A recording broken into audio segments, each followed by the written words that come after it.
So today the player we're going to be focusing on is Liquid Snute, and this was his match versus Root Hydra. We saw an interesting build out of him in this game, and he actually tried to go for this multiple times, where he would essentially go for a really fast third base, droning very hard, playing very defensive, but he would drone up his third, and he would go for this little Roach timing. And his opening is very stable, so I just want to talk about it. So first off, you go for 13 Overlord, as expected. I'm going to go ×2 speed as we go along here. And next thing we're going to be aiming for is going to be our 17 Hatchery. All of this is pretty common stuff in ZvZ. And we go back here, and now we're going to be going for 18 gas, as you can see right here. Got that 18 gas. Going into the standard 17 spawning pool.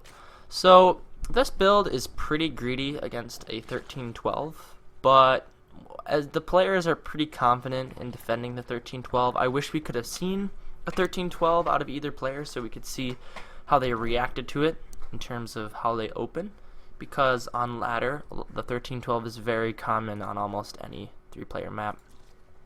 So our next timestamp is at 19 supply. Snute's going to go ahead and get an Overlord. For any of you new players out there, that is when you want to get your second Overlord, is at 19 supply, and that should be here any second now. There it is. And next we're going to be headed towards that 2 minutes, around 2 minutes when your spawning pool finishes, that double queen and that metabolic boost. I'm going to slow that down right here. Look at this, metabolic boost, queen, and queen. Now, really important to note, right here, he pulls one guy off of gas. So right after you get metabolic boost, you're going to want to go ahead and take one drone off of gas. And from here, it's going to be the 28 supply Baneling nest, which is also a very common timing in ZvZ, and that's right here. Now you might say, why the 28 supply Baneling nest? It's a very nice timing for, in terms of when you expand, and for any really big ling floods around 22 supply. Your Baneling nest will be up right around then, so it's a pretty solid timing for defending any big Zergling swells. And our next time frame we're going to be looking at is at 2:45. Snute goes ahead and takes his third base. The other marker you can think about is 30 supply. I don't know if Snute was focused on 2:45 or 30 supply. My guess is that it was 2:45, but I could be wrong about that. I don't know which one's a better way for a player to keep track of what to do. Also, this is when you're going to be getting your third Overlord, is right at 30 supply. Right about now. Yep, there we go. As you can see, right there, he goes ahead and gets that. And another thing is he takes one more guy off of gas after he makes the Baneling nest, about halfway through the Baneling nest. Now, at 30 supply, if you can look at the production tab, there's 6 Zerglings on the way. At 30 supply, he gets 6 Zerglings, and this is a really good timing for making Banelings to protect your third base, or for stopping that ling swell. Something interesting to note is that Snute never really has much information. This might be one of Snute's weaknesses as a player, is that his builds are based off of not much information. He does not ling scout, which is kind of mind-blowing, and even his Overlord positioning is really not that ideal. So this build is kind of operating blind, as in Snute's done this build so many times, and it's very safe against a lot of things. So that probably means that he could have, let's just say he opened up 2 Zerglings, he probably could have had better information and not make 6 Zerglings, but it's a good time to make them anyways. So now, the next thing to note is at the 3-minute mark. You can see it's 3:02 in the corner. At the 3-minute mark, you're going to go ahead and get your third queen, and that's good. Once again, that's stability. It's the idea that he's playing blind. It's a very safe build against anything, because he believes he's the better player in the mid game, so he wants to get there however he can. Alright, so the next time frame we're going to be looking for is around 3:20. Right here. You want to get 2 defensive Banelings. And this is for any ling swells that are going to come your way. He always makes these in every game, no matter what. Once again, that's something that the Koreans, they might not make these because they have better information, better scouting. But because Snute is operating with 0 information, he has to make these. 100%. He has to make those. So let's continue on here. And we're approaching the biggest part of this build, the most important timing. I'll be slowing down right here. I'm actually going to go down to normal. At 3:30, you're going to get your second gas and a roach warren. So right here, he goes ahead. He puts 2 more guys back on gas at 3:30. He gets his roach warren, and he gets his second gas. So that's when you put your 2 more guys back on gas, is right at 3:30. So 3:30 is a huge time frame. So now the next important time frame, and there's a few lings that come in here, but just control your banelings well. Snute even pulls off drones here and there. This is kind of what happens if you don't have many lings, but that's fine. You're not going to lose much. Right here at the 4-minute mark, Snute is going to go ahead, get his 3rd gas, and he's going to get 3 overlords. So right here, he gets his 3rd gas. Any second now. Don't disappoint me, Snute.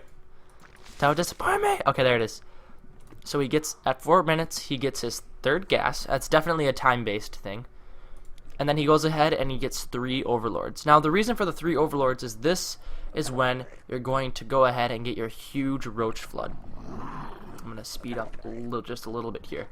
So now, you go pure roach, and that's exactly what Snute does. Now, these roaches are nice for 2 reasons. One, they're actually surprisingly good defensively. If there was going to be a huge ling flood at your 3rd, it might have happened now, but it's one of those things where, like, if there's an all-in coming your way, without even trying, you've actually swatted away the all-in. It's almost like your all-in is, like, defensively a really good thing.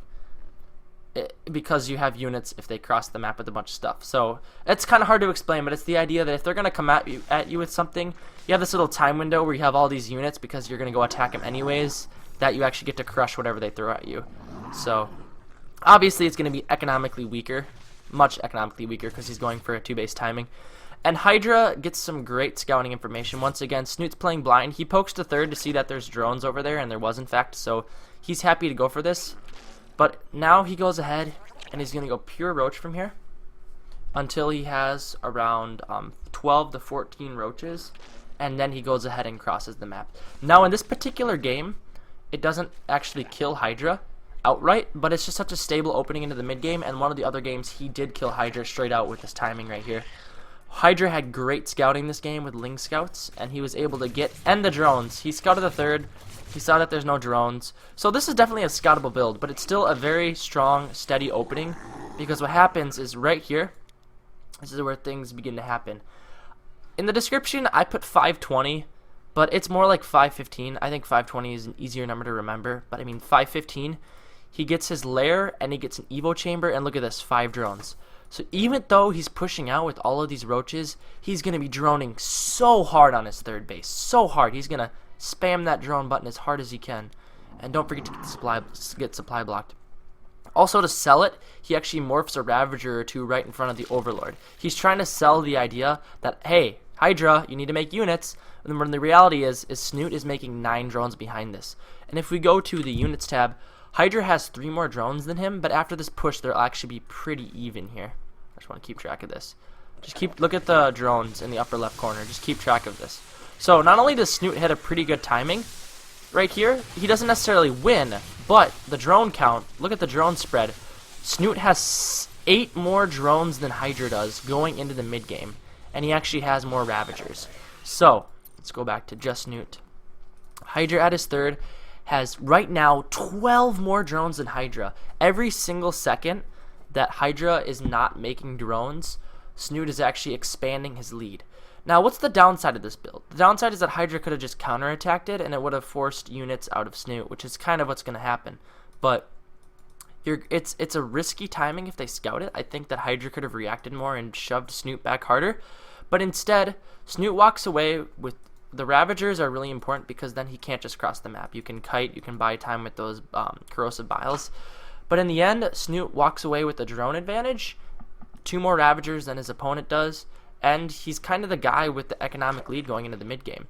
So next, right here, really important, at the 6-minute mark, Snute's going to go ahead and he's going to get his 4th, and he's going to go ahead and get his 5th gas right at the 6-minute mark. And right now, back to production, you're droning as hard as you can, intermittently making roaches. He makes 7 roaches right now, because he sees this right here, so he has to make roaches. So if there's one criticism I would have for Snute, it would be the fact that he plays off of incomplete information. And when I watched all of the VODs, and I'll be going over other games, it really surprised me. It really did. And maybe that's something that separates the Koreans from maybe a North American player or a European player, is that if you saw Hydra this game, he was always the one ling scouting. His Overlord pokes were better. So I think maybe if Snute incorporated maybe Zergling scouts earlier in the game, then he could have droned up a little bit greedier here and there. But I think it's just maybe a part of Snute's player identity, is he is going to play, he has the safest possible build, which means he can work with incomplete information, which is, it's interesting. It's an interesting concept. I don't necessarily play that way, but I found it very interesting. And now our next time frame is at 6:20. We're going to go ahead and get our 6th gas right here at the 6:20 mark. One thing I was wondering about is if this is based off of him having complete saturation, because he had 16 drones for a second, or if it's the time frame. I'm going to guess that it's probably the time frame. All of his extractors and his roach warrens, all of them are on even numbers, which I thought was very interesting. One thing you should not forget is to get your range whenever the Evo chamber finishes, and also roach speed. Roach speed at 6:20 also seems to be a time frame. Snute operates under very whole number timings, and I just thought that was very interesting, because I'm assuming it's intentional. The more you watch Snute, the more you realize his builds are actually quite crisp, and they're very, very scripted, which is interesting. This is clearly this build he's super comfortable with. He hits all the timings, so he gets his 6 gas. And the last thing I'll say that's important part of this build, just a general time frame, is that around 6:50 to 7, I would say 7 if you're looking for a time to remember, he gets a Hydralisk Den right here. So that's just something that, once again, this is a part of Snute's identity. He wants the lead tech-wise in the mid-game. You won't see Hydra going for this early Hydralisk Den. And once again, if we're talking about incomplete information, Hydra is the one that's going to scout this, which I just find fascinating. Hydra is the one always taking the information lead, whereas Snute is kind of doing this super crisp build where he's taking jabs and then taking small leads. In this case, he took the drone lead, which means he had like a minute period where he was mining more than Hydra, which is going to allow him to be comfortable enough to take this Hydra Gen. He has that small lead, just small enough of a lead that he can eke this out. Anyways, guys, thanks for watching. I am going to have the build order in the description, and I will also have it in spreadsheet format for you to look at. Anyways, thanks for watching. This was Snute versus Hydra, game number 2, and I will be going over more games later. So thank you for watching, guys. This is RiskSC signing out.